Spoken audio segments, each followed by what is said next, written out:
Hello, everybody, and welcome to only the third live show we've done this year. Yeah. Which is shocking. Is it shocking? I guess it's shocking. Yeah, no, it is shocking. We did, I think, bi-weekly for a bit during the before times. The dark old days. The dark old days, yeah. Yeah. You may notice that we're not in the Brewdio. We're not in Brad's flat, Brad's lounge. We're not. Where else have we done them? We did it at Three's Brewing in New York once. Three's Brewing, Beer Merchant's Tap. Beer Merchant's Tap, we've done one. Yeah. No, this week, this month, this year, we are here at the wonderful Malt Miller, sponsors of our podcast, wonderful human beings, suppliers of all of our homebrew ingredients, and we are joined by none other than Rob Founder. Hello. Sorry, that might sound like your name was Rob Founder. No, Rob Neal, founder of the Malt Miller. This is going really well. And as you may know, we will be announcing the winner of our homebrew competition very, very soon. And as a result, we are here with Joe, head brewer over at Meantime. Hello. Welcome to the show, guys. Thank you very much. How's your day been? Welcome to the Malt Miller. Oh, well, thank you. It's a rather lovely space you have here. If people thought the Brewdio was impressive, they're wrong. But also, look at this. Yeah, good. Yeah, we're really glad that you've enjoyed it and massively enjoyed judging today. It's been awesome. It's a good way to spend a Friday. Yeah. How was your day? It was your first judging, right? Beautiful. Yeah. Amazing. You've fed me. You've watered me. I'm happy. Beard me, even. Yeah. Lovely.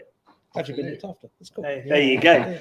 So let's run through how this is going to work. I'm sure we've got lots of new people joining us that maybe haven't watched our live shows before. You will see a little ticker down at the bottom of the screen, and that is telling you the running order for tonight. So we will be announcing the winner of the homebrew competition around about 8:30. We know how these live shows go. It could be 10:30. It could be in 2 minutes' time. Let's just see how that pans out. But 8:30 is we have got a winner, though, haven't we, John? We have got a winner and a runner-up and a third prize, and indeed a highly commended. An honourable mention. So yeah, that'll be happening about 8:30. After that, we're going to open up the floor for a general Q&A with Rob and with Joe about homebrewing, about professional brewing, anything you might want to know, because I know that lots of you out there will be homebrewers. And then we'll be opening the floor to a general Q&A, so you can include me and Brad in that, or just not. Just keep talking to the other two. Super chats are still a thing, right? Super chats is here's the banner. Yeah. No, wrong banner. Oh, wrong banner. Jesus. Where's our banner? There we go. It wasn't the winner's banner, was it? No, it wasn't the winner's banner. Yeah, That's there. We're okay. Okay. This is the support our channel banner. So if you have a burning question that you want answered as soon as possible, maybe because it's relevant to what we're talking about, or maybe it's because you're a little bit needy on a Friday night, you can use our super chat, which supports our channel. You pay a little bit of money that goes straight to running the craft beer channel, and we'll answer your question at the next available opportunity. I guess the only exception being during the announcement of the winners. No, I think you should definitely. Oh, even then? Okay, spammers will just throw money at us at that point, and we will answer that. Is like, if you've been in the running, one of the 80 odd people, was it, or more? It was 80 people. 80 beers. 80 beers. For judging. If any of you want to super chat as we're announcing, it might sway us in your favour. That's fundamentally untrue. So that everyone is clear that you cannot sway this with money right at the death. Because it's already been done. It's too late for that. It's already happened. I am currently pouring a can of the Now IPA, which is the beer that inspired all of this. It is a modern British IPA, which is a concept we made up in September as part of our documentary, The Time Is Now. If you haven't seen it, put The Time Is Now into YouTube, scroll past all the Moloko videos, and then you might get to us, possibly not. I'm pouring myself failed one, to pour yourself one, Johnny. Have I even got a glass? I've got there you go. One over there. Thank you. Okay. What did you guys think of the documentary first? It was wonderful. Yeah. Too long a silence there. I could have got more airtime. Oh, right. Okay. Yeah. One of my colleagues, Sven, got far too much. But anyway, love you, Sven. I know you're watching. But yeah, no, it was great. Really interesting, and I shared it with all my family and friends, and really good. They're proud of you. Yeah, what's been the feedback on not so much the documentary, but the beer that we brewed as part of it at Meantime? Really good, really positive. Really nice to see Meantime involved in a project like this, and just really sort of boosting the British hop industry. It's really been really, really positive. And you guys are going to hopefully be focusing on English hops a little bit more as a result. Absolutely, of that yeah. work? So we our MPD focus now is pretty much purely British at the moment, and next year we're going to be really championing that. Amazing. And then it's going to ideally accelerate year on year, with the aim of being sort of. I don't want to make promises, but Make a promise. Go on. Go on. It's not like Fine, people are then. watching. We're going to be 100% British in 10 years. Yeah, maybe sooner. Who knows? There I you don't go. know. Yeah. But I think really, if we want to be about the planet and we want to be about homegrown, then we need to focus on the hops.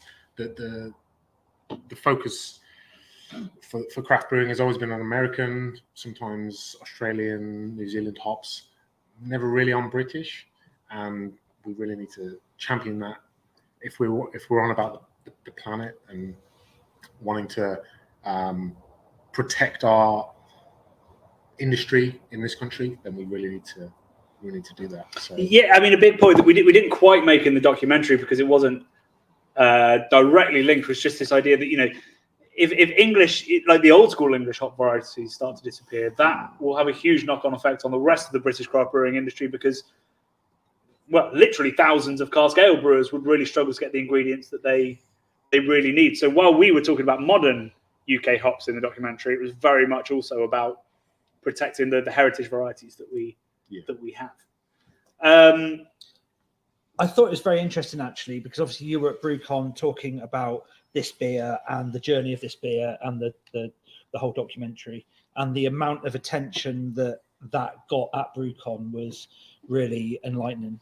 I was slightly frightened by the amount of people that turned up to the talk. Yeah, I'm not gonna lie. It was I think maybe British brewers, both homebrew and professional, have been waiting for an excuse to kind of really focus on our homegrown hops, because I do feel like a lot of brewers would use many more British hops and brew many more British styles if they thought they could make it work financially. And sadly, that's not always been the case because drinkers haven't necessarily been that interested.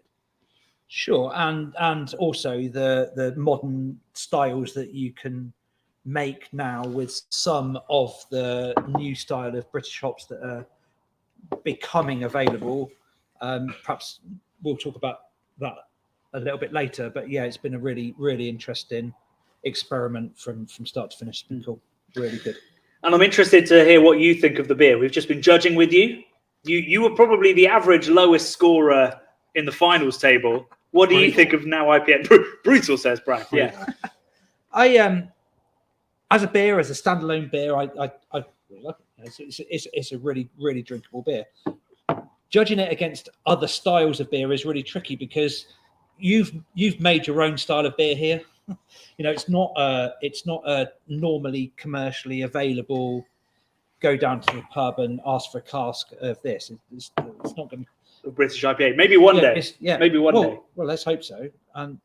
But it's I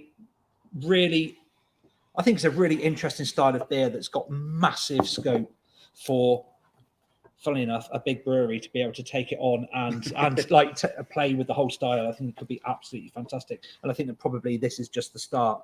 It demonstrates that what can be done, and now it's just got to be run with. And I think that if that can be, if it can be got hold of and the style run with, I think it could be absolutely awesome. The first New England IPA ever made wasn't the best of that style. We've got scope to go miles. Yeah, it could be really exciting. What you're saying is we could have done better. No, what I'm saying is it's the start of a journey. Okay. Start of a journey. Yeah, we went that's up to the brewers. That's a very fair point. Yeah. And we went on that journey, I think, with the homebrewing. We had some really unusual interpretations, lots of very varied styles in the homebrewing competition. That shows that modern British IPA, as we coined it in the documentary, as we tried to create this new style, isn't set yet. There's always a temptation in craft beer when somebody comes out with a new style of IPA to be like, it's got to be what the original person said, like the Brute IPA or the Cold IPA. That's not necessarily true. We should be taking the bones of it, which for us was a big multi-background, modern hop aroma, but also still some kind of British character to it. And there's a lot of places you could take that because despite what people might believe, there's a lot of variation in all of Britain's brewing ingredients. Exactly. We've seen that in the judging today. We've seen that in the haven't judging and in the documentary. we? Yeah. I mean, I the other thing I wanted to say about this beer is that this was brewed. God, what was it? 8th of August, I think we brewed it and came out mid-September. He doesn't know. No, You've brewed a lot of beer since. No, it was before the 8th of August. My son was born on the 9th of August. Oh, well, okay. So But it was right at the start I of think August. it was It Yeah. must have been like around the 1st of August. Yeah. It's tasting really good, even 6 months in. Well, 5 months after packaging, which we should expect, I think, from a British IPA as well. It shouldn't be brewed to be, dead in 6 weeks as some New England IPAs are and stuff. I think it's really important as well that we don't get lost in the hops here. This beer is not just about the hops; it's about the British malt that's involved in it as well. And that is, hops are massively trendy, and everyone wants to talk about hops, and that's absolutely fantastic. But yeah, the malt bill that's involved in this beer, and the malt backbone, and the bready maltiness that this got is absolutely hugely important. And we producing the best malt in the whole world, so we certainly do. Yeah, and that was something we were really keen to get into. The documentary has this element of we've got to save British hops, but equally we spent as much time as we could talking to Crisp about the incredible heritage and the modern outlook that British maltsters have, because we do make the best malt. Certainly for the modern styles. Maybe we don't make the best sort of Czech Pilsner style malt, but damn it, we make the best ale malt, I think, in the world. Yeah. Let's have a little look through the comments, see what's going on there. I've already seen one question, which is from Ian Williams. Will Meantime be rebrewing Now IPA, or was it a one-off? Well, we will be brewing it in the new year. What? a rebrew. That's news to us, by the way. I thought right. we were going to get a hard no. That's We're waiting for the exciting. royalty We checks will to be, come in. as one of our seasonals, we will be brewing it. Very Great. exciting. Well, that is amazing news. Wonderful. So there'll be fresh Now IPA going out into the world again. Yep. That is dead exciting. If you have any questions, please do pop them into the comments. We will be answering them as we go to try and keep up with it. It seems like people are drinking some lovely stuff. Some people have bought the little pack that Malt Miller put together for us, which has Boogie Van from Hackney, Oregon Trail from Elusive. Andy recently won Brewer of the Year at the British Guild of Beer Writers, and celebrated with a warm can of that, which somebody put in their pocket just in case he won. And then you at home will be drinking a slightly different beer to us, because somebody drank the last can of the Sure Shut last dressing gown it's called. So we'll be having run out of stock. skip to the end. We ran out of stock. So we're on skip to the end, and we humbly apologise to anybody expecting professional tasting notes from these four idiots on the camera. We could get whoever drank the last can to come up and He's not here right now. he's not really. He's hiding, is he? Yeah. Hiding, probably finishing off the can. So yeah, apologies about that, but we will still be drinking a beer from the wonderful Sure Shot, who, if you don't know, was founded by the guy that started at Cloudwater and was the head brewer there for at least half of the dippers and many of the delicious Hopfenweissens and all the great stuff they made at the start. So an exciting new brewery that opened this year. I feel like it was this year. I believe so. Yeah, I think it was Yeah. this year. So hopefully you will all enjoy that. We're going to finish on our IPAs and then get onto the Boogie Van. But I've managed to fill the space quite effectively, so maybe we'll do that after the Big reveal. winners are announced. Exactly, yeah. Callum's asking, will the Now IPA be on Cask? No. There you go. It's a hard no. I'm sorry. Yes. We'd love to please, but no. Yeah. Do you think it could work on Cask? Yeah. Oh, Yeah. I think most beers could. I love Cask, although Meantime doesn't make any. I love drinking Cask. I always would go for Cask generally. If you go into a pub and there's often more. It depends where you go, but there's often more Cask selection than keg selection. So I would always sort of go towards Cask, and from my background brewing in Sheffield and where I studied, I have a strong Cask sort of background, so I'm always sort of like drawn to it. And it's something that Meantime doesn't do, so I always want to sort of You're not seeing it day to day. Yeah, Like, "Ooh, I want it. You know, I really want it. exotic. But no, we don't really have the facilities for making cask beer yet. So yeah, not yet. Joe, just interestingly, sorry. No, you go. Just what differences would you make to brewing this beer if you were brewing it as a cask ale? Perhaps knock down the bitterness slightly, or what's the? I probably wouldn't make much difference to the bitterness or anything like that. It'd be more looking at the more closely at the sort of yeast counts in maturation and wanting to get that in the right place, preparing it for cask. Whereas, To get secondary fermentation. Whereas we're less particular about that in maturation in the meantime, because we're going to filter it. Yeah, because we're going to sterile filter it, and we're going to put it into a keg. So We've got a question from Alex Osborne who says, will the keg rebrew, not the cask one that's coming. No, it's not coming. Will you make any changes to the recipe for brew number 2? Or would you like to? Most likely, we will have to make some changes. We will struggle to make to meet the demand for the Chevalier malt, I think, right? Because we did struggle on the original brew. I'll have to be honest. We used up the last of the Chevalier in the UK so essentially to make we will, it. We will struggle for that. But ultimately, no. I mean, we want to make as few changes as possible. Otherwise, we change the whole brew. So we appear to have lost one of our cameras for some reason. So we're on camera 2, and I'm going to fix that. Just going back to Chris, the Chevalier. Yeah. We're into 22 harvest on a lot of the malts now, so it'd be interesting to find out just how much Chevalier crisp are going to be producing for this harvest season. Yeah. I know it's a really their whole heritage range is really important to them. So for them to be able to produce enough for demand, it would be really interesting. It would be interesting to get some more, and if we could get some more for that brew, then we would definitely put it in. So yeah, absolutely. It's not like we're going to cut it out, even if there's availability. If there's availability, we'll put it in. Yeah. It was actually drinking the beer today, not to gate crush the competition, but the marmalade orangey flavour that malt produces is actually really interesting. Yeah, it really complemented the hops. Everyone hold your breath. Hey. There we go, and we're back. All right. Yeah, sorry about that. I think we have a Duff battery. It wouldn't be a craft beer channel live show without maybe that's why we only did 3 this year. We were like, the technical is messing with our heart rates. Do we sound okay? Hopefully we sound okay. We've had no complaints thus That's far, good. as far as I can see. Right. I missed what we were talking about because I was panicking behind the cameras. There was another question which I've missed, which was Yigash. It was somebody asking whether we have more viewers in the UK or the US.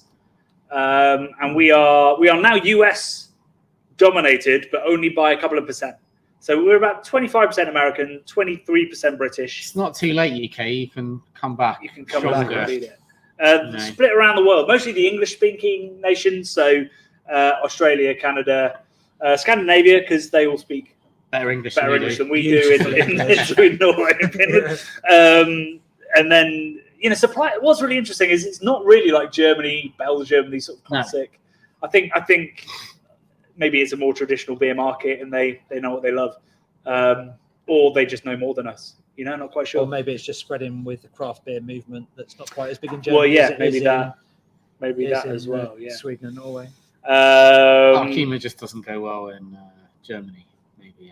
That too. I mean, we probably did defend them during our Oktoberfest content. I don't know. It's all done with love. Yeah. We're being told to speak up at the back. Well, especially us. Yeah, so come on. Sorry. Get your GCSE drama out and project. Right, okay, well, we're at 20 past. I think it's time we started to talk about the competition. Yeah. Started to think about maybe calling the winner. What? We're doing a live call out? Yeah. We're going to go like full on That's like. brave. I was about to say Saturday Night Live. No, what I mean is live and kicking. Yeah, on like Saturday live and morning. kicking Oh, this it's my era as morning. well. Yeah. We get Mitch to announce it. Is it Mitch? Is it? Yeah, I was thinking I that. think it Is it? probably was. Is it? Yeah. I seem to remember me watching it. I don't know. I was watching it with that white hair. We're all the same Whoa, age. hang Hang on. on. We're all the same age, right? This could come to blows very I- quickly. I was Everybody's in- era was live and kicking. I was Philip Schofield's era. For Oh, okay. I remember Zoe Ball. Was Zoe Ball live and Yeah. kicking? Yeah. She was on it. That was my era. That was your era. How old are you? Oh my God, 35. Okay. Jimmy Savile and On live and kicking. oh, no, not love and kicking. I'm leave just it there, being shall we? controversial. Yeah, just finish. I'm the getting sentence told to there. do that, basically. But yeah. Surely that's more your sort of era. No, it's well. Blimey. Back to live and kicking. Anything else? Right. So yes. So this competition. I knew it would happen at some point. Brad would just come in and just derail. So off the Just back took of two this, words, John. yeah, 2 words. I mean, that could derail. There's not many terrible conversations words. that wouldn't derail. Yeah. So this competition came out of the documentary that we put together, and the idea was what we wanted to do is to get people as excited about the British hops that we'd sniffed as we were, Yeah. but equally to get people talking about heritage malts, to get talking about British yeast varieties, and indeed to get people excited about English IPA, because there's no real reason why English IPA shouldn't be as loved, No. right? Why do you think English IPA isn't as popular as the American version? I think there's a lack of the tropical and fruity aromas that. Why do people like tropical and fruity? What's wrong with hedgerow? You know? I think it's just stronger flavour. I think that there's actually a movement for stronger flavours right across the board, and subtlety has taken like a little bit of a back seat, where people want absolutely punch you in the face flavours that you get from Citra Mosaic and Simcoe. And I think that It is immediate, I a real- guess. Yeah. it's a real tricky And thing. But meantime makes an IPA that is actually English with Fuggles and Goldings, but most of the volume is actually exported to France, Italy, and the Netherlands, and that's like we produce more of it now than we did when I joined the company. When I joined the company, we were putting it into these 750ml champagne bottles, and it was great. I used to love taking it to take it to a curry where you take your own beer, and it was like, Everyone like looking taking across there, champagne, we it's go, like- what have they got? Yeah. It's great, but now it's more for export, and it's a real shame because it really is a great beer. And Do you remember when we were filming at the Gun down in the Docklands, and we were filming the intro to the documentary, and that was actually pretty much the last thing we shot, other than the actual tasting of the full beer and the launch at the Gladstone. We were drinking the Meantime IPA, the English IPA, and we were both like, "Oh my God, that's really good! So much lovely malt, like caramel biscuit character to it, lovely bitterness, lovely hedgerow kind of character." And you brought me the 6-pack that you picked up from the canning day of the Now IPA, and I was swinging at the Meantime one more than the Now. I mean, the Now was a bit warm, but Great balance. yeah, You know. but they're very different beers, and the London IPA is 7.4%. yeah, maybe that's what it was. Oh, it's early Traditional, in the morning. although I suppose your documentary might disagree with the strength of that with the traditional, maybe No, it's probably about right. Maybe a little bit strong. a bit strong. Yeah. But it was very more sort of muted aromas in comparison to stuff that we're getting from America and American inspired beers. So it will struggle to compete essentially, and people like those fruity notes rather than the sort of They are earthy very familiar, aren't tones. they? Yeah. I think that there's a certain amount of people if you remember back in the day when you first tried Sierra Nevada Pale Ale, for example, it's like, holy shit, this is amazing. I've never tasted these flavors in a beer before, and that it's a new fresh thing, whereas even with those English IPAs, people are used to perhaps more muted, but people are used to tasting those flavors. Whereas if you drink an American IPA for the first time, you've never tasted those flavors in a beer, So I think that is also a driver into why they are so popular. It's just something that many people have never tasted. Yeah. I think it's something new and exciting, but it's also something that's familiar because it is almost kind of nostalgia, particularly New England IPA, where it smells like literally like sweets from your childhood, really. Yeah. That is kind of joyous. Which, it's quite a long way from a beer that you've ever tasted before. Yeah, absolutely. In the same way that a Belgian could be. Yeah, I mean, it's the ultimate beer. Somebody says they don't like beer, you put a New England IPA in front of them, and suddenly, I did a tasting last week, which is wine versus beer, and we were trying to do the seasons because of the book. Always trying to plug the book, and I put a New England IPA in front of people, and that was the only round I won in the beer versus wine. It was in a wine shop. So I wasn't with my people, but that was the one I won, and people were like, I didn't know beer tasted like this, and that's kind of, I think, kind of what it is.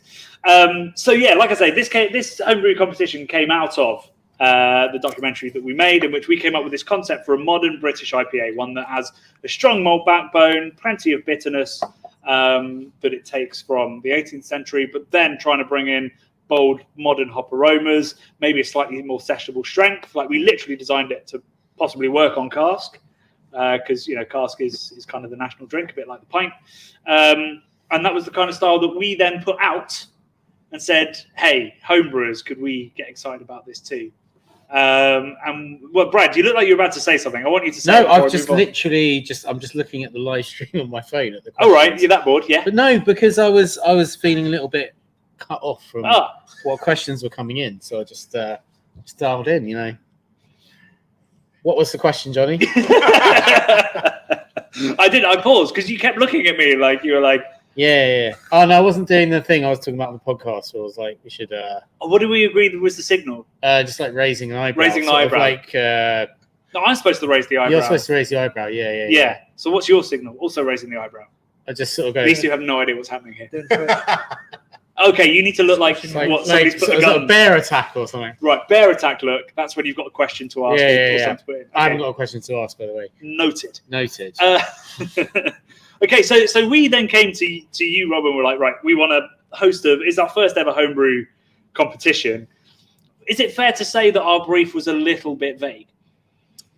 Well, we didn't actually notice that it was vague until we came to judge it, to be fair. Right, yeah. So when you're judging a beer, obviously, trying to judge it against a style is the easiest way to go. But the style was quite wide open. I think we all agree. So we've had entries spanning a whole range of different beer styles, basically, because you've basically made your own beer style. Yeah, and nobody's really tasted it yet unless you've had an Now IPA. There's some people drinking it in the comments, which is very nice. Thank you. Fantastic. So, not that there's anything wrong with that, but yeah, it's been a tricky one to judge, and I guess also on the flip side, it's been a tricky one to enter as well, because we've had some absolutely awesome beers put in that. Can we judge it against the style that we're aiming for? So. Yeah, it's been massively interesting. We've done a good few of these competitions now, and we know the sort of rate of beers that are, definitely fault against beers that are drinkable, and this has been one of the better ones that we've done as far as the quality of the beer coming in has been good. It's fantastic to do these competitions because we can then feed back to our customers about where they're making mistakes, and that helps us educate people. It's really, really good. That's what we take from it. It's a really good opportunity to do that. Yeah, so I guess what we hoped when we put the sort of the text together and the idea together was that people would not necessarily try to copy Now IPA or try to copy the style, but to think what they think could represent modern hoppy British style brewing. Yeah, and that resulted in black IPAs, New England IPAs, classic English IPAs, but then also stuff that was quite close to like the Now style that we kind of came up with. And it was really exciting to see, because we don't quite know what that style is going to be. And I don't know whether we're closer to it, but it's certainly interesting to see that people have lots of different notions of what modern English beer should be. Yeah, sure. Yeah.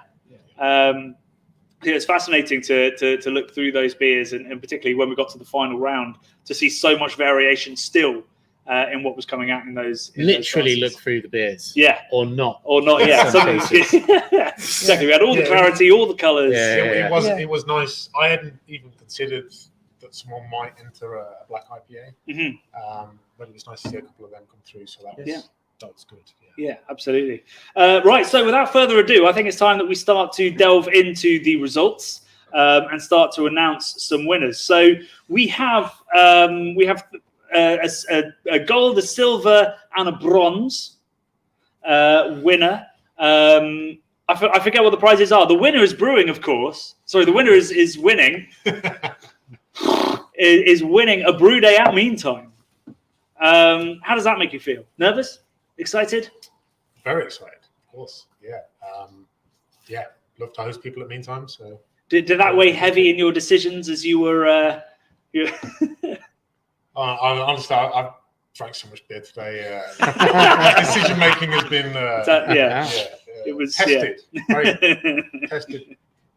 Lucky we've also been here. Yeah. I think that's the ultimate dream, though, isn't it? To as a home brewer, go to. Actually, it's very exciting to pick the final one and then to see that grow at Meantime. So that'd be great. So they get to scale up the recipe. Amazing.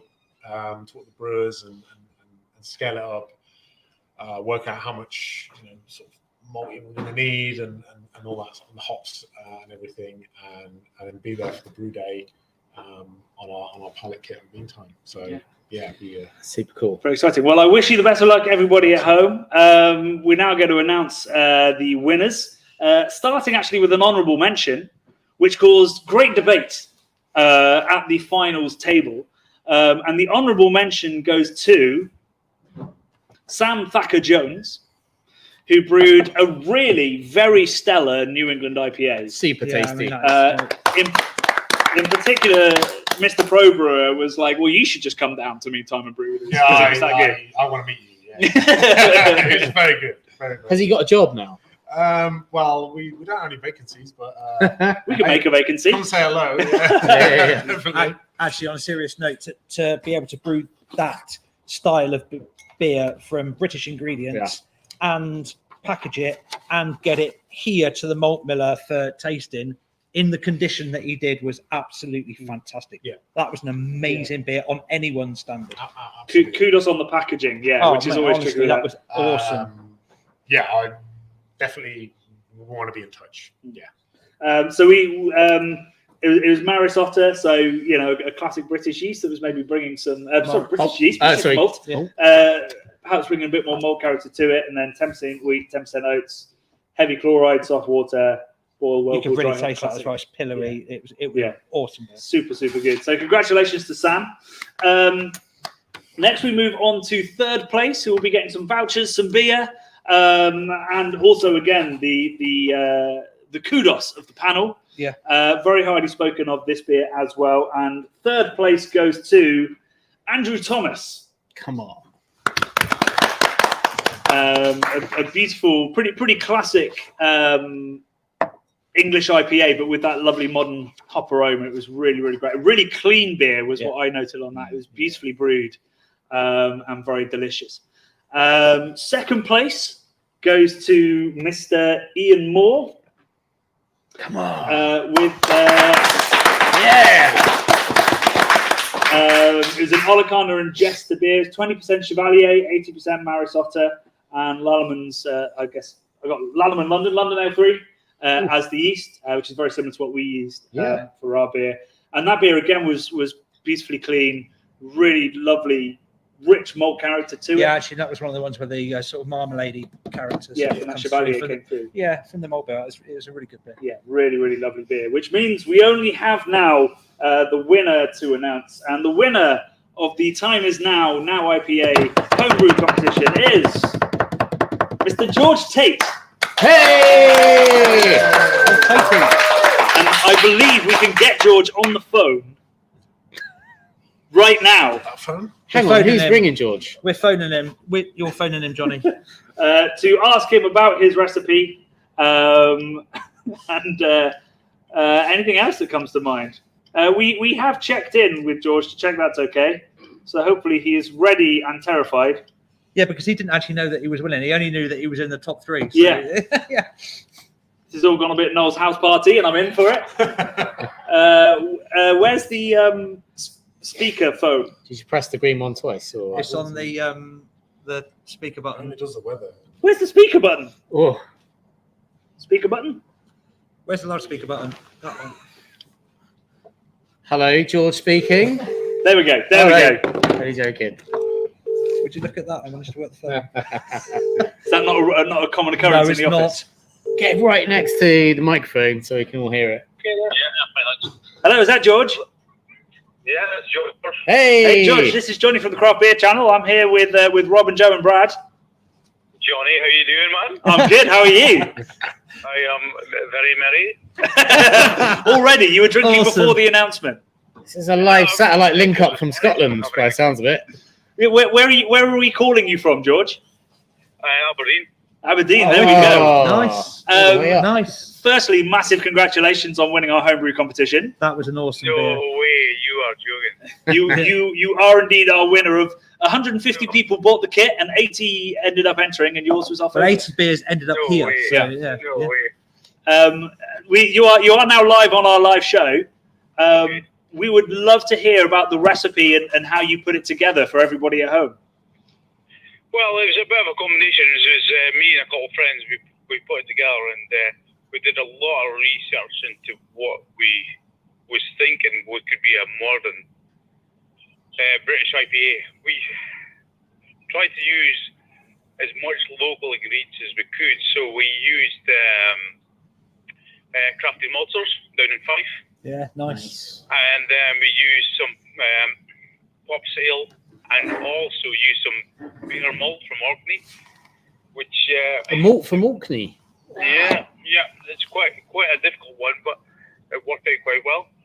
And we got the Aulacana and the Harlequin, the Jester, the Archer, and we tried to sample them, see what they tasted like and what they smelled like, and we thought like Aulacana, Jester, and Harlequin was probably the winners for us, so that's what we went for.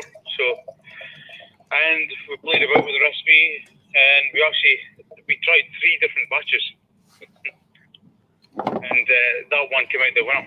Wow, so you brewed 3 times and then picked your favourite? Yeah, that's what we did. Because you were also one of the few entrants that sent 4 cans just in case something went wrong, which means that we are able to be drinking your beer live on the show right now as you talk to us. Fantastic. That's really good news. No, to be honest, the 3 of us watch your channel a lot, Johnny and Brad. So yeah, that's good. Well, thank you very much for watching, and thanks for brewing a beautiful beer. Like it's No, a you're really welcome. lovely and complex beer. Like I get sort of orange and marmalade. I get a little bit of massive character. licorice, hedgerow, caramel. It's an absolutely stunning beer. Can you just go tell us a little bit more about the malt from Orkney? You say? Yeah. So what it is we got in touch with Alison from Crafty Malters. Yeah. And we went down to pick up the malt. Me and one of the friends, Rob, went down to pick up the malt, and we went down and just chatted to them, and we went down to pick up the pop sale malt, and she was just chatting, and I said, yeah, we've got this Orkney malt, and it was actually quite limited. There's only maybe about there was very few of the malt grown in the UK. Maybe it was down to 50 acres or something like that. But she says it's actually quite a difficult and labour-intensive malt to actually produce. And we said, yeah, we'll take a bag and we'll give it a go. So we thought, well, what better to show a UK modern IPA than trying some UK-grown malt. So that's why we gave it a go. Awesome. Yeah. She's just won an OBE for her efforts as well. No way. Yeah. There you go, an OBE and now a hand in a Craft Beer Channel homebrew competition. It's just the honours never stop. How long have you been brewing for, George? Well, to be honest, if you look back, Rob, you could actually check back his records when we actually started brewing. Yeah, I'll just check back now. Yeah, look at the records. Because to be honest, Rob, we started with you guys, and that's where basically we ordered all the ingredients from. So, and until sadly we went to do a bigger production, then we'd upscale and get a bag of malt at a time. So, but yeah, it's been pretty good. Awesome. We use the guys a lot for different. You got a huge amount of ingredients and a huge amount of stuff in stock, so it's been fantastic. Yeah, now we see this so much that people start as homebrewers with us, and then when they get bigger, they move on, but use us for when they're short of stuff or they've forgotten stuff, or we can do stuff at short notice. So yeah, it's kind of like a really cool thing that we do, is see people move on and come back to us very occasionally, which is really cool.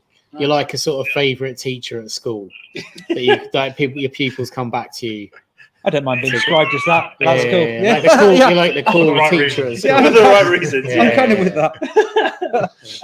George, it's been an absolute pleasure to talk to you. Thanks so much for entering and for brewing a delicious beer. And Congratulations, I guess we'll Well be done, in buddy. touch for the brew. Well done, buddy. Oh, fantastic! No, that's amazing news. That's great. Awesome. All the best then, George. Have a great night. Yeah. Cheers. Nice. Cheers. Forward to seeing you. Cheers. Cheers.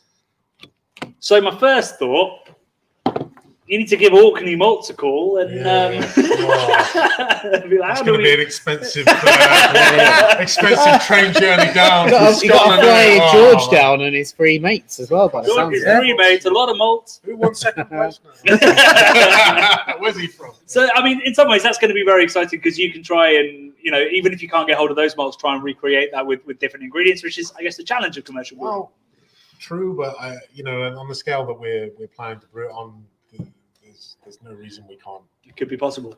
Anything's possible. Anything's Absolutely. possible at meantime. There we go. Well, congratulations to George and to Ian and to Andrew and to Sam. All four beers were fantastic. They were Like, outstanding. I've judged a lot of professional competitions and had beers nowhere near as good as that across the board.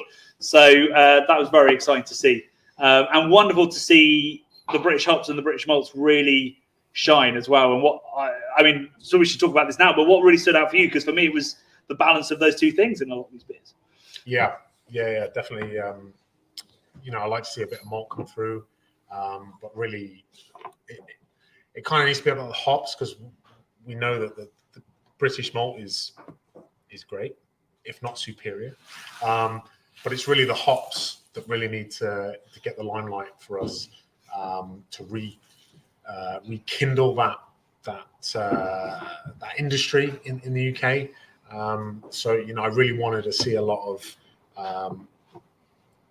hop forward or hoppy and malty beers that coming through. So some of them they're a bit too malty and not enough hops coming through. Yeah, it wasn't the best for me. But yeah. I mean, when I've judged English IPA professional competitions, that's often the criticism. It's billed as an IPA. I saw somebody question on here. They're like, "Is Green King IPA an IPA?" And historically, it kind of is, because it, sort of born out of the World War when all the ABVs dropped and hopping rates dropped and everything. So in some ways, it is. But also, that beer doesn't, for me, display that balance between hop and malt, and a lot of the sort of the more traditional, certainly English IPAs, don't necessarily now. Lots of very notable exceptions, like Bengal Lancer, I think is a brilliant beer. Yeah. Yours is also a fantastic beer.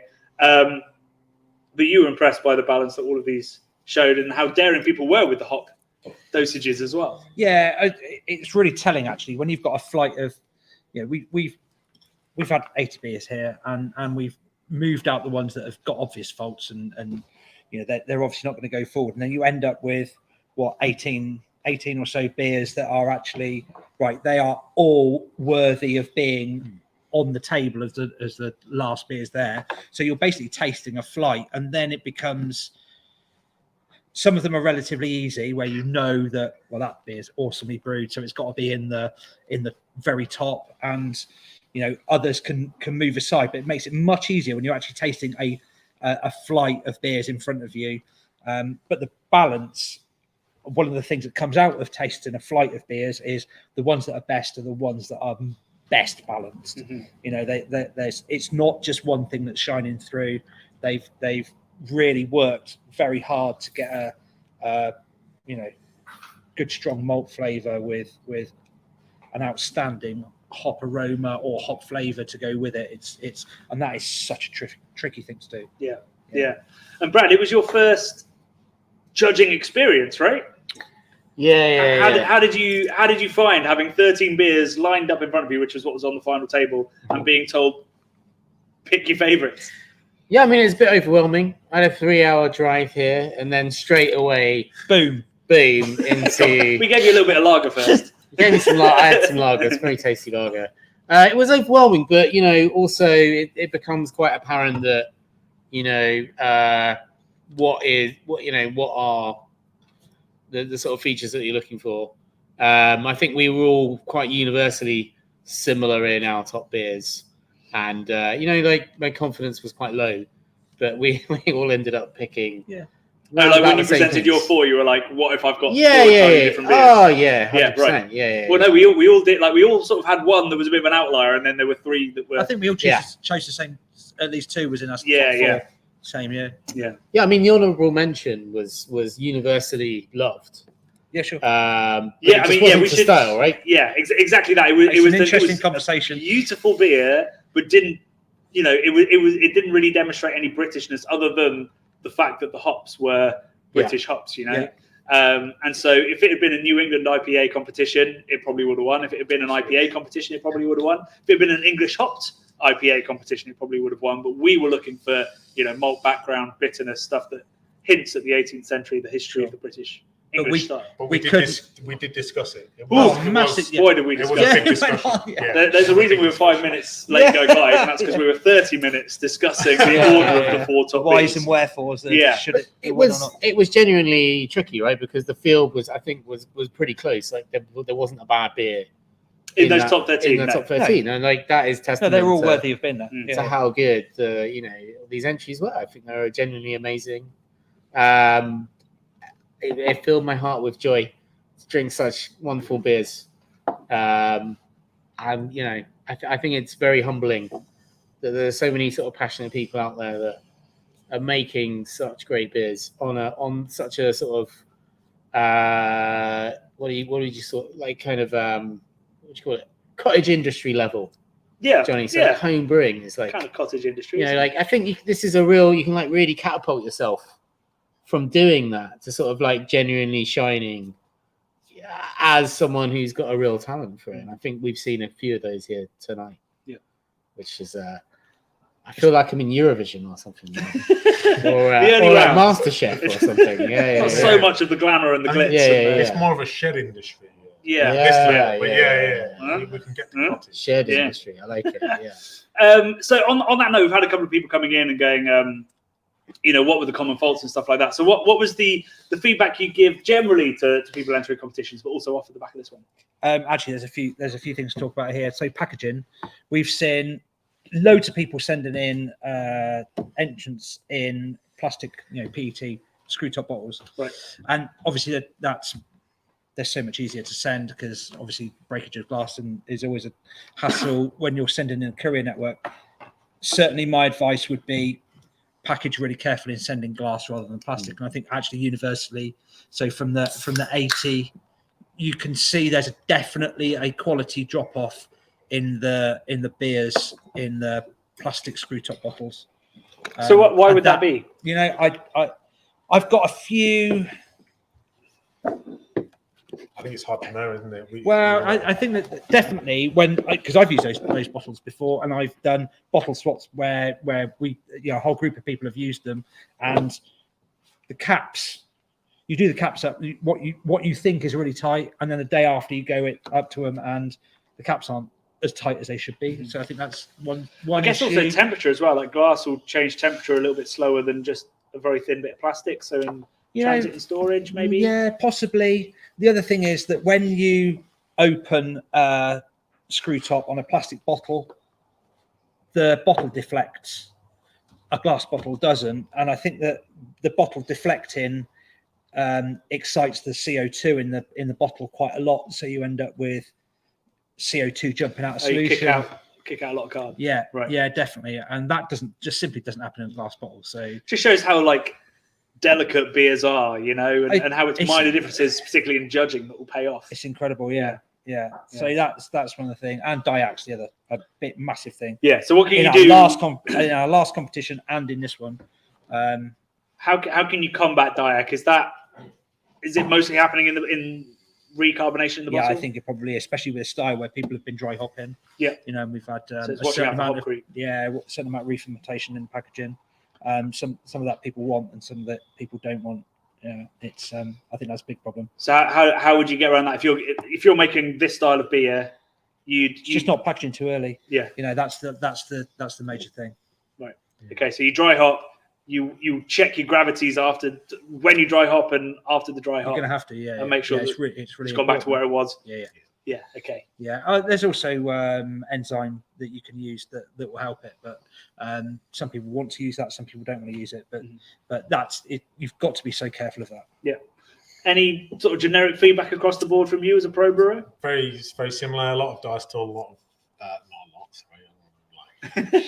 It's okay if it was There was- across there lots of was- bottles. We have to say it because people want honest feedback. There was a lot of diastole. There was a lot of Green apple as yeah, well. there was, yeah. So that's acetaldehyde too warm for not control over fermentation. Well, I think that across the board in homebrew, that fermentation needs looking at. You know, and we're trying to do as much education as we can about fermentation, but making wort, you know, that's a skill on its own. But fermentation needs to be looked at a separate skill that's absolutely just as important as anything else in the brewing process. You know, I mean, in pro breweries, you have separate teams. You know, the cellaring team and the wort production team that are looking at those as separate. You know, things. yeah, absolutely. Well, I'm you know, the NPD space we have at Meantime, we want to have control over obviously the brew house. We have that. We have a homebrew kit, but then fermentation is like you say, it's often not it's overlooked, and you really need to have that control. And a lot of I mean, I've been looking at your nice snazzy fermentation setups you've got, but you know there are ways to do it. Yeah, definitely. You know, We're not a bit cheaper. Yeah, and definitely. like, you know, so we have like fermentation chamber setups with the fridges and the ink birds and the a fridge off Facebook Marketplace, like you say, it works a treat. Yeah, you know, and a heater and an ink bird, absolutely. and actually you've got that fermentation chamber where you can properly dial in the temperature of fermentation and using the correct quantity of yeast, and that's a big thing. And actually, it's been really telling. We visited and spent a couple of days at a relatively large brewery this week, and you know they're fermenting out beers in like 3 days. Well, that's generally not done on a homebrew scale because people just aren't using enough fresh, really active yeast, and that really needs looking at. And aeration, is another big thing that I, you know, we're quite new in our NPD journey at Meantime, and it was definitely one of the things that we saw early on was we were struggling and we didn't have the kit and we didn't have the right bits in the right place, and we were, you know, brewing a beer and chucking it in and just off you go kind of thing, and it wasn't fermenting, and what the fuck is going on? And then, you know, eventually, you know, we've got all the kit, so we should know better, but ultimately we were just like, we ain't got time, whatever. But aeration is so important, and we were repurposing old carbonation stones and things like that.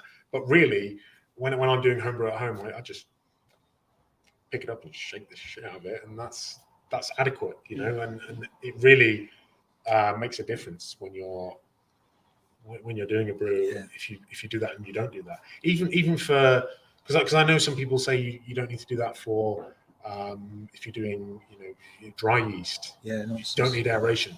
Why would you not? That yeast is in a worse state than the liquid yeast. Why would you not need to do it? That draws a really interesting blog post that we could do, that we could actually answer that question. That would be really cool. Yeah, absolutely. Yeah, I mean, every brew I do with dry yeast, I aerate, and I never make anything bad. You know, I guess it's the same as like with sanitation. You don't take any risks. Like you aerate, if you can, you make a starter, and you just make sure that at the start of that fermentation, which is also when a lot of things can be kicked out, that everything, you have the best possible chance of success. I think a lot of it is education from the, you know, from us as a supplier as well. I mean, you know, if you're selling yeast in an 11 gram package, most people are thinking that that's enough to do, a 23 litre batch, and actually it's 1 gram per litre. It's we need to be putting that education towards. Well, I mean, we fell into that very pitfall with the West Coast IPA, I think it was, where I called you guys up and I was like, we're getting a really estery fermentation. Slow to take and we off, checked and the then you pitching get rate the and went, esters. oh shit, we're about 75% of where we need to be. Yeah. And it's an area where when we do these competitions where something always shows itself up, and it's fantastic. That's one of the reasons that we can do it. So we can now educate and learn from it. It's fantastic. Worked hard, ferment hard. Right? You're just recycling a gag from earlier in the week on the Craft Beer channel. Yeah, of course. That's what I do. If you're not noticed that. Somebody said you don't need a starter with dry yeast, which is true. But I mean, I've still done the right amount. I've done it, and when I've done it, I haven't had any bad results. So absolutely don't. And I did a brew yesterday, and I didn't do a starter because I've got a 16-week-old baby at home, and I didn't have time. And I did it, and I'm sure it'll be fine. And there's also a big difference between making a starter and rehydrating. Those are two separate things. Yeah, absolutely. So we, meantime, it depends what we're making, but if we are doing something that we would brew with our house strains, we might just steal a bit of yeast from a pitch and chuck that in, or we might, if it's going to be the next day and we know we're going to do it, or it's going to be like a higher strength beer, we'll take some yeast, we'll take some wort from a brew, and we'll make a starter and sort of grow it up maybe 24 hours before, and that always works well. It gives the yeast the best start, gives it a better start than it gets in the commercial brews, which and they do fine. So there's really no reason not to do it. If there's time and you've got the malt extract or whatever it is, it's worth having a go and ensuring it. Is what I've learned from multiple fermentations that haven't panned out as they said they would on the packet. I've never had a bad fermentation where I've made a starter ever. I mean, everybody has their own systems, their own processes, and if something's not quite working for you, give another one a go and see if it improves. The other thing is you've spent a lot of the day making an all grain brew. To trash it by not pitching enough healthy yeast is a real ball ache. Get it right. A question for Rob from Dr. Sam. Oh, Dr. Sam. I finally the ability to do water treatment, courtesy of the Malt Miller. Well, don't ask me about water treatment. Plus some proper temperature control. Would you do a Diac rest for all beer styles? No, I wouldn't for all beer styles, but some of them are absolutely essential. Which are the essential ones? Yeah, if it's brewing a Pilsner, then British IPA. Modern British IPA. For certain lager styles, you're going to need to. Depends what style of Pilsner. So exactly. As I said, don't ask me about water treatment. The West Coast competition that we did absolutely highlighted the Diac. So that's one of the ones where you're going to have to really, really pay attention. Stuff where you're dry hopping, where you've got re-fermentation in the bottle, you're also going to really have to take care about the re-fermentation that can cause Diac. But also, you can use the enzyme ALDC. I'm glad you know what that note was about, because they were looking at me like I was an idiot. No, it's fine. It's fine. It's relatively. I don't think it's that new in the commercial world. When was it available in the commercial world? But in the we've not used it, but certainly in the homebrew world, enzymes are becoming much more commonplace to be using and available in like tiny amounts. And that is a way of completely scrubbing the precursor to diacetyl. We just had a comment from Matt Gubbins. He said, one of George's mates here that brewed the winner. Our first attempt of 3 failed because he's put overpriced. I think he means overpitched too hot. Pitched too hot with SO4.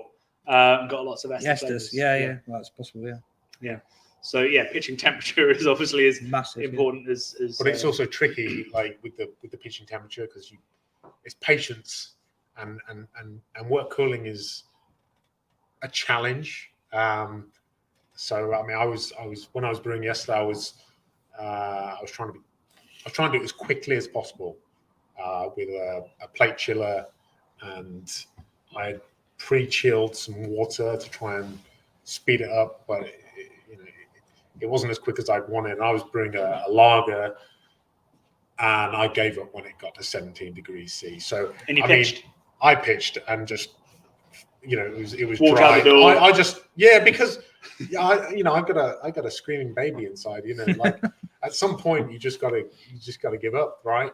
I mean, the fact you're brewing at home anyway is kudos to you. I don't do that at work, but at some point you've got to either look at your setup. Are you set up for wet cooling like that or not? And a lot of these immersion chillers, we use those at Meantime on the homebrew scale, not on the big scale, of course. But we do struggle to really get them down to our ideal pitching temperature, and we rely on just the fermentation chamber to do the rest. And we'll either pitch late, or if it's a brew that's like probably not going to make it to the commercial scale, we'll just carry on. Nice. Because a lot of the stuff we make doesn't make it to commercial scale, and we know it's not going to make it to commercial scale. We like to play. Yeah. I've just got a YMCA song in my head. It's fun to brew with the ALDC. It's fun to brew with. Yeah. Let's go straight to YouTube Shorts. We're working out how to use them. That's how we use them. You can Gold like that. Absolutely give that straight to Murphy's. They're going to love that. Sponsored content right there. We've got 15 seconds of Brad doing YMCA with ALDC. What do you reckon, Murphy? Come on. They're going to love Or it. Sons. Probably Love Sons if it's shorts. Scott W said usually commercially available 20-litre all grain kits come with one 11-gram yeast packet. The manufacturer yeast calculators usually demand 2. Is underpitch a more common issue than we think? Yeah, I think it's something that we're working on, and something that the yeast manufacturers need to look at as well. Why is it 11 grams? Is that because like a 4% beer is no, it's 20 not. litres? It's not. It's because normally the pitching rate is between 0.5 and 1 gram per litre. Now, that's a massive margin. Yeah. So it really depends on the starting gravity of the beer and the temperature that you're going to ferment it at. So, it because commercial brewers are looking at that information, they know. They've had the education to know when a home brewer looks at a packet of yeast, 11-gram packet of yeast, and just says, "Yeah, that's what came in the packet. That's it." And yeah. So yeah, it's one of the things that we need to pick up on and look at. Dr. Sam asked an interesting follow-up, which is, not Dr. Sam. Scott W, one above. Is there a downside? Is there ever a downside to overpitching? You've got to overpitch on such a massive scale that I think it's very difficult to do that on a homebrew scale. I'm not talking about commercial scale. I think there is limited damage you could do to a beer. In a commercial brewery, you really risk damage to the yeast.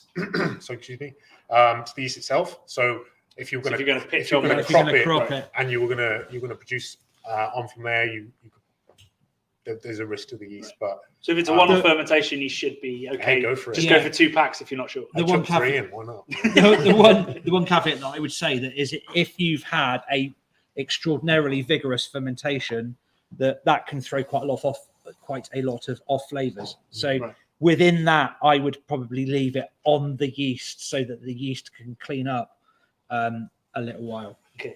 So if it ferments in 3 days, I wouldn't take it off on day 4. I would let it clean up. Yeah, I would. Yeah. Would you agree? Yeah, absolutely.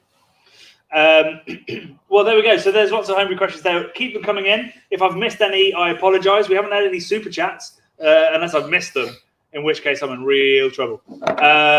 So do keep them coming in. We can also open the floor up if you have questions about anything. For me and Brad, for these guys, for the people holding up signs behind. Maybe asking them what pens they're using, how many hats they've put on since I last looked behind the cameras. You get a bit chilly over there, guys. Yeah, we turned the heating off for the sound, and now, when you're not under the glorious heat of our one LED. I've got hypothermia. Brad's got hypothermia, Yeah. Still got so he can't t-shirt feel anything anymore. Yeah, I haven't gone totally mad yet. You get naked when you're you feel really hot, right? Really? Isn't that what happened? Right, how long is it going to take for that to happen? Because I'll sit here and wait. People in the wild, apparently they find people naked when they've died of hypothermia because they just suddenly lose all their bearings. That's a different thing. They to rip what all you've their got, clothes off, and then they're just Brad just wants trying to get warm. It's very. Yeah, keep talking us into it, or yourself into it. Unless I get some super chats, that ain't happening. Dr. Sam has said, "Is it the time to remind you, Johnny, that you're the priest of yeast?" Because Are of you? the way I looked in the Now IPA film.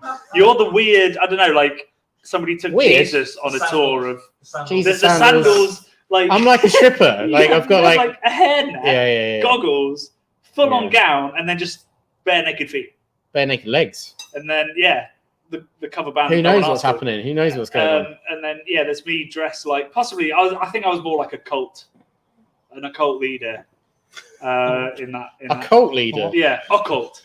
Occult. Well, both, I guess. Occult. Occult and occult, not Yakult. Yeah. I guess Yakult. That's It's all also got yeasty, good innit? bacteria in it. Yeah. Bacteria. Yeah. So we both came off poorly at the National Culture of Yeast. Oh. National Collection of Yeast Cultures. NCYC. NCYC, yeah. Yeah. Anyway, No, onwards and upwards. God knows. I don't know. Somebody's check out the latest episode of the Hop Edition podcast. Andrew from Lalaman was on it and shared a great deal of excellent information on dried yeast. Oh, I love Andrew. I can recommend the Yeah, Hop we Edition love podcast Andrew. and Andrew. He's Yeah. a lad. They're Proper, both wonderful proper people. dude. Former head brewer at Darkstar. Oh, hang on.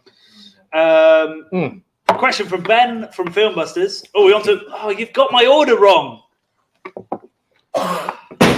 It's literally. It's going to be Oregon Trail next, but okay. But that's a session because we've got a different beer to everyone at home, so that makes sense. I apologise for the floor. For my clipboard. I thought Ben was saying that we've got his order wrong. Oh dear. No, Ben's got a different question, and we've got a different beer to you at home.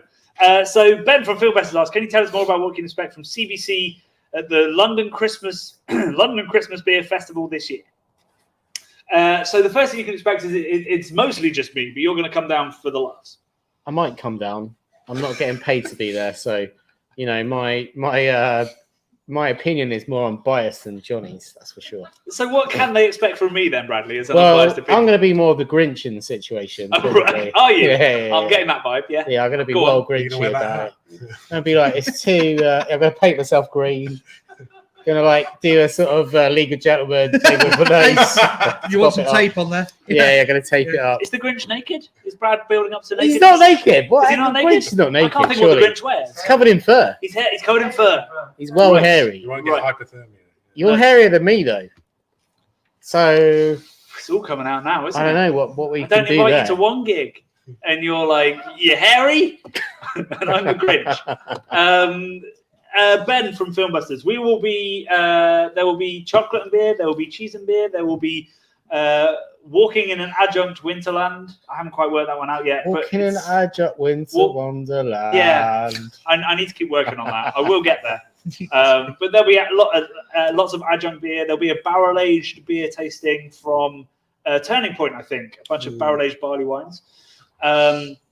We've got a Lager Isn't Boring panel with, I think, Lost and Grounded are going to be running that. So we'll have Running with Spectres, their Baltic Porter, and different things that show off what lager yeast can do.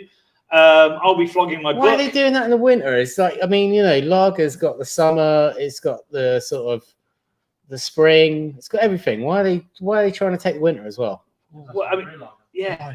Nice dark lager. I We mean, brew it in the summer, we drink it in the winter, but we should brew it in Baltic July. porter. I do like a boy pour, Delicious, but so do I. give everyone else a chance, is what I'm saying. I think I'm being IPA. the Grinch right now. Yeah, Being the you Grinch. are. You are being a naysayer. A Rausch beer in summer. Nice Rausch. Oh.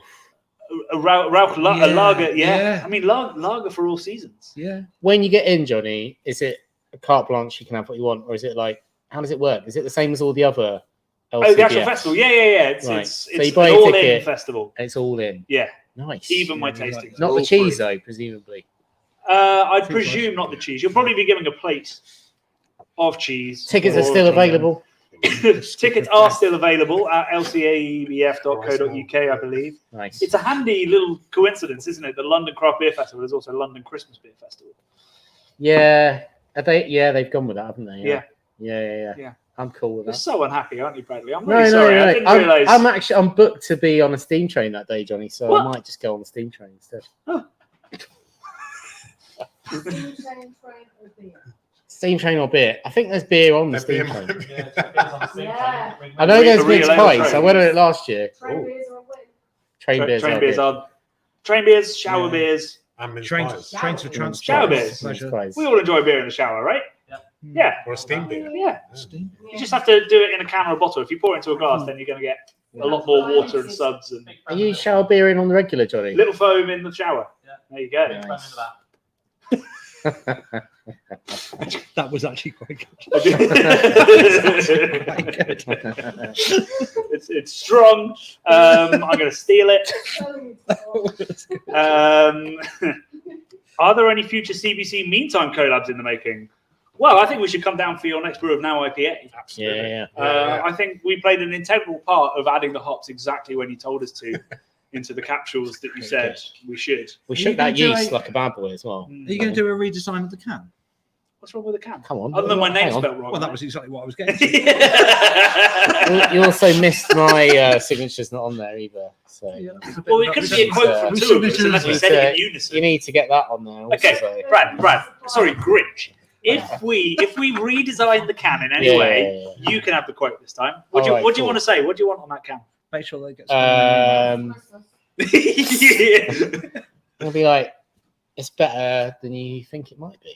Brilliant. Give it a go. Ooh. Okay, Stop reading this and drink it. Drink Ooh. it. Yeah, idiot. that's sort of Lagunitas 10 Yeah, years yeah, ago, yeah, isn't exactly. it? Yeah, that's what you're going for. Yeah, 100%. Okay. Tie dye. Or just Well- train beer. Yeah, Train yeah. beer. You're Train beer, shower beer, welcome when a Johnny's Harrier. Yeah, Yeah, that's the definitely. quote. We should do it.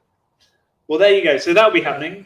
We don't have another collab with Meantime lined up yet, but we hopefully will be doing the next series of Keep Cask Alive with Fullers, who are also owned by Sahib at the start of the year-ish, depending on how everything goes. But that is very much the plan to get that next series going. Yeah. This one with Meantime slightly spilled over in that we're still doing stuff for it in December when But that's good. That's testament to how good it's tasting, right? Still in December. I think it's true. It is. I mean, it's one of the best things we've ever done. I can't believe there's any cans left. How comes there are cans left? Well, What's they happened told there? me it was going to sell out a couple of weeks ago, and then Yeah. I said, "Can we have 12 for this?" And they were like, "Yeah." So I was like, "I think they're just okay. stopping me getting more." Nice. That's what it is. That's what what it is. was happening there. Whatever. Where are we?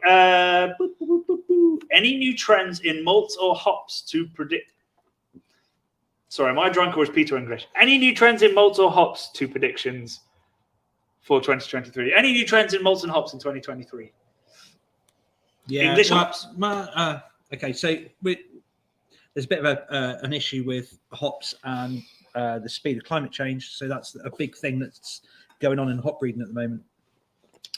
Yeah, so they're starting to breed. They were breeding for flavour and aroma, and now they're back to breeding for viability of actually. Well, Survival.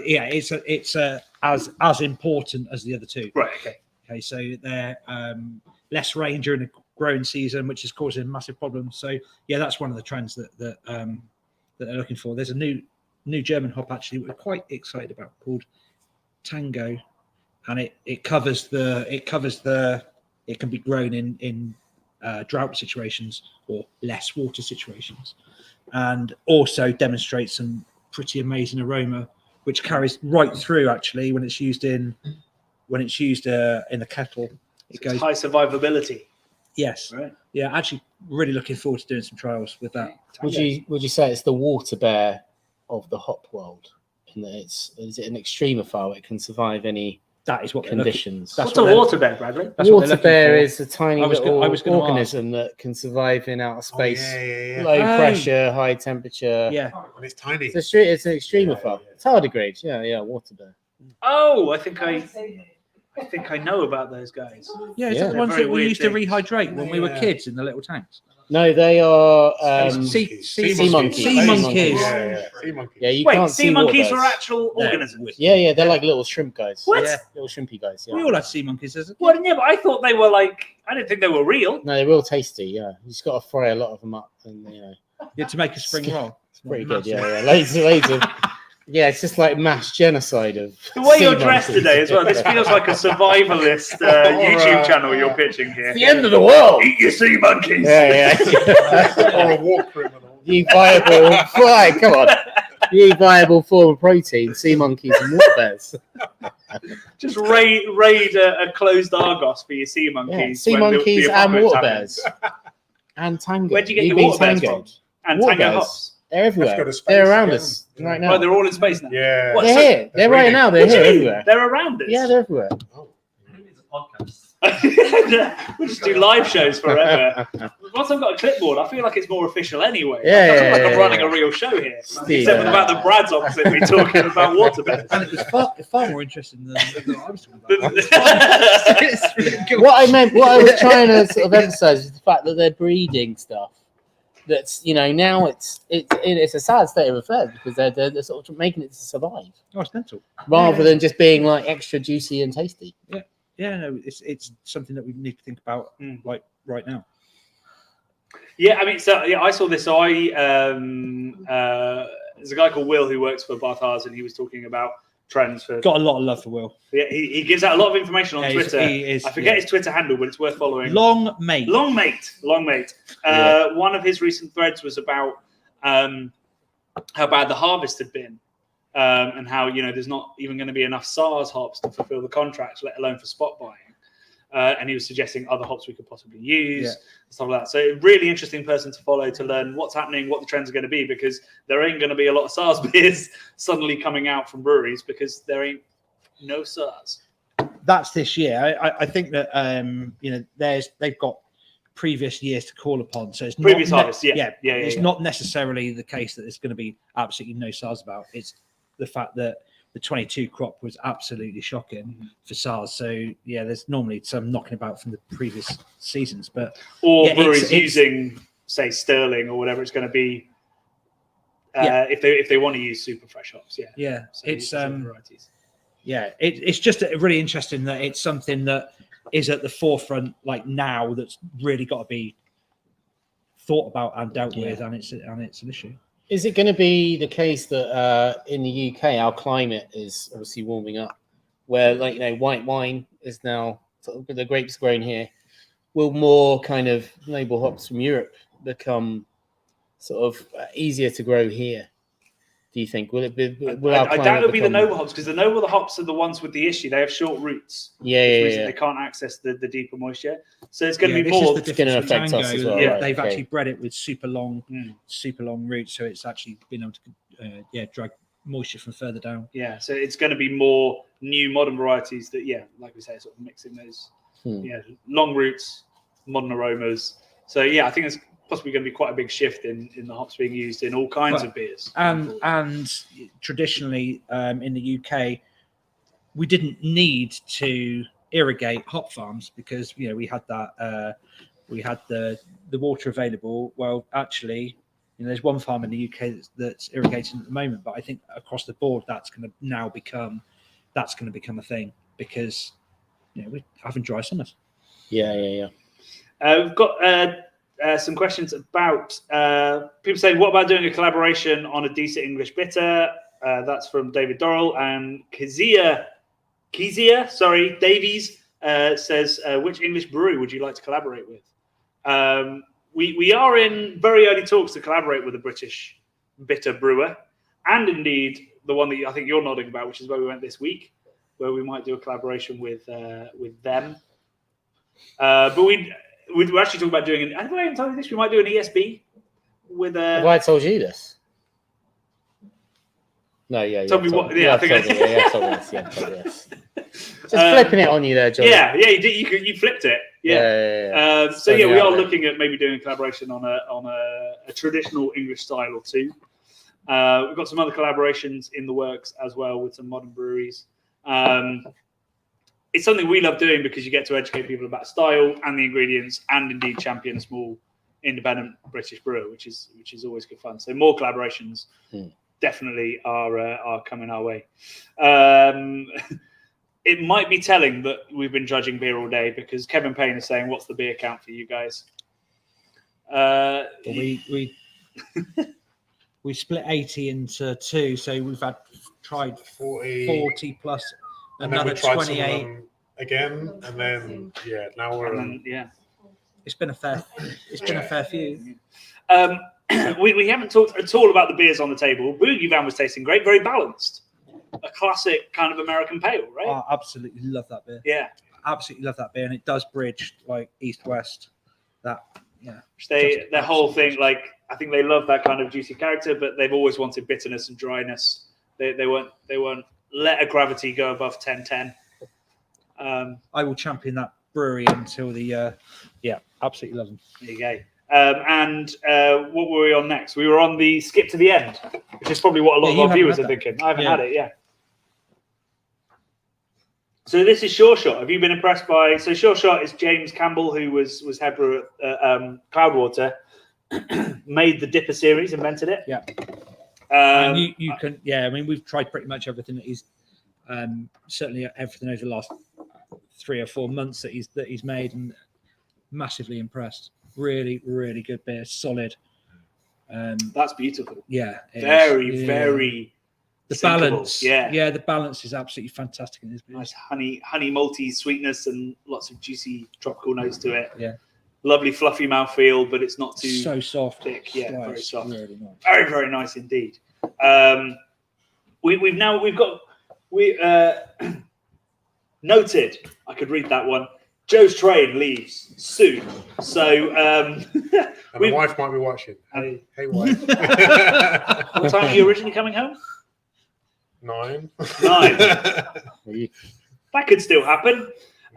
We've got some people loving No Chill with your chill no chill cubes. Yeah, we did that because obviously 2/3 of the country or whatever it is has had a hosepipe ban, which is going to really affect their home brewing. So the no chill method is working out really, really well. It's done in massive parts of the world, where they've got water shortages or very, very high water temperatures. So like can't chill. A lot of people on like our Patreon forum are like, I'm in Australia. Yeah, it's just like water's coming out of the tap at 25 degrees. You just can't use it for chilling. I think I saw one guy who said that he was using his pool water, which was about 20, chilling his beer with that relatively effectively, and then putting it back into the pool, and it was keeping the pool at an even. I've heard. So he's heating his pool with beer. No, exactly that. So they skip the first day. So put the wort from the kettle straight into a no chill cube, basically a 20-litre jerry can. Yeah. Doing up the lid and throwing it into the swimming pool. It does two jobs. It brings the temperature. That's how I used to chill. I used to do the classic: pick up the fermenting bucket once full, stick it in a cold bath. It didn't heat up the bath, obviously. I still bathed with it, but it was cold. It's just you've got to do what's required where you're brewing, and if the groundwater temperature is at 25, you're screwed for using it for chilling your anything but the fike. Exactly. Yes. Scott W says, given the energy crisis we're facing, how about some content on how we can save energy on brew day? Oh, this is right. So we have been doing some work on this. It's actually really interesting.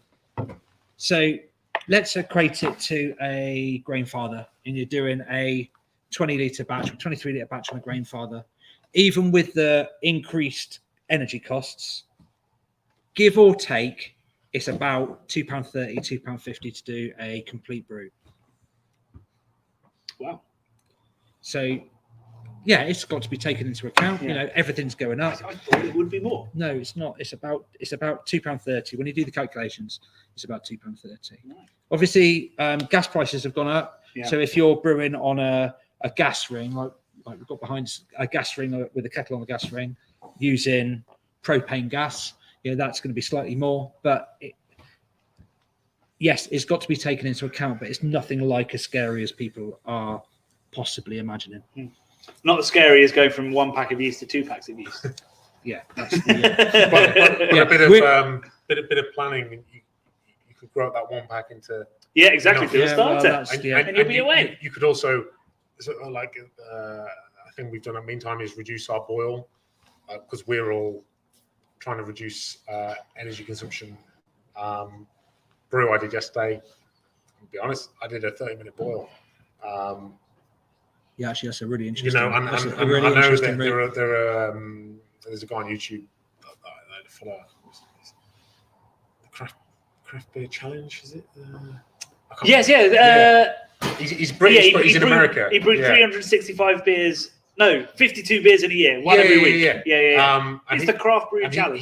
That's it. Yeah, and he admitted to doing like 30-minute boils, and you know he had kids and he was struggling and to get it all done, and he was doing various things to get the brews through, but one of them was a 30-minute boil. I mean, again, it's like I said earlier, like if you're struggling with something, whether it's slightly dirty fermentations or whether it's time, try something new. Don't just because it's on the internet and on a forum with people going, it has to be this way. Well, I think make your cuts in the brew house really. If a 30-minute boil, you're going to get the bitterness through.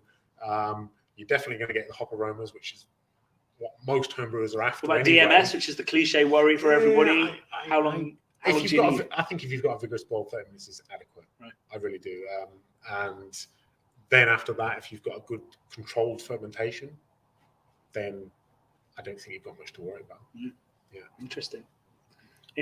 For another project we have, that's interesting. Might be a malt choice as well. You know, if you're doing a shortened boil, perhaps don't use like floor malted Pilsner malt, for example. You know, you might want to use something super modified. Yeah. Okay, there we go. Interesting. Right. Well, we've got one more beer, so let's crack that. Have a little sip. Say what we think. I feel like one of us needs to leave. Well, that's why I was gonna. What time is it? Is it now? I can have a sip. You can have a sip. Right. Let's do the sip. Let's toast to the winners, to the successful running of the competition. Very much thanks to Meantime, Asahi, Malt Miller, Charles Faram, who were here for the judging as well. And we're a huge part of the impetus of this as well, alongside Asahi, and then of course Crisp, who provided the beautiful Chevalier. Have I missed anyone? Yeah, and everybody. Of course. Everyone that's entered and bought a pack of the cans for the taste along. Absolutely, yeah. We really appreciate all of the support that everybody's been giving this campaign, giving this homebrew competition, giving the craft beer channel, and giving Malt Miller through these times as well. Malt Miller do, of course, have an incredible homebrew channel. So if you don't follow them yet, give them a follow as well. Just search for Malt Miller in the search bar. The search bar. Because there's some amazing, really technical information, whereas really sort of narrative stuff that has a lot of that. But, if you look at their Budvar series, it's just awesome information. If you love YouTube and you love homebrew, that's a great place to go. We have another live show coming on the 22nd of December. It is with Brew York, the kings of Christmas adjunct brewing. Wow. So we've got a 6-pack that is going on sale next week. It's silly, isn't it? The 6-pack is silly. Absolutely ridiculous. What's in it, Johnny? There is what? What's in it? Oh my God! There's Tom Coco. Yeah. There's Nightmare, the sour fruited one. There's a big old 7.5% Christmas spiced Imperial Stout. There's Juice Forsyth, which is their Juice Forsyth, their New England IPA with juice added. The only one that has neither adjuncts nor lactose is their cold IPA. Yeah. Otherwise, it's adjuncts and lactose all the way to Christmas Day. That's going on sale next week. If you're a vegan, maybe sit this one out. There's lactose and everything apart from everything except the cold IPA. Cold IPA, yeah. I mean, I don't know whether there's lactose in the cold IPA. This is Brew York. It could happen, but I don't think Whereabouts is that available today? Through you. That will be on the Brew York website. Oh, cool. Yeah. That's about as close to Christmas as we dare, isn't it? 22nd. It is. 2 days before Christmas Eve. So it's a Thursday. Yeah. So if you're working on the Friday, the 23rd, good luck to you. There'll be a link coming on all of our socials next week, and that'll be on the 22nd at 8 p.m. Otherwise, this has been a huge success. We'd love to do more Now IPA. We'd love to see more British shots being used. We'd love to do another homebrew competition with you guys. Maybe we can find an Yeah, it's excuse. fantastic. Absolutely fantastic. Yeah, it's been an absolute pleasure. Thank you so much to everybody that entered and for being part of this. Please do buy British hops. Please do buy British hopped beer. They need you, but also remember that malts are super fucking awesome too. Yeah. Cheers to that. Yeah, on that note, we'll drink Andy Parker's award-winning Oregon Trail. Nice. Cheers. Cheers, everyone. Love and beer. Cheers.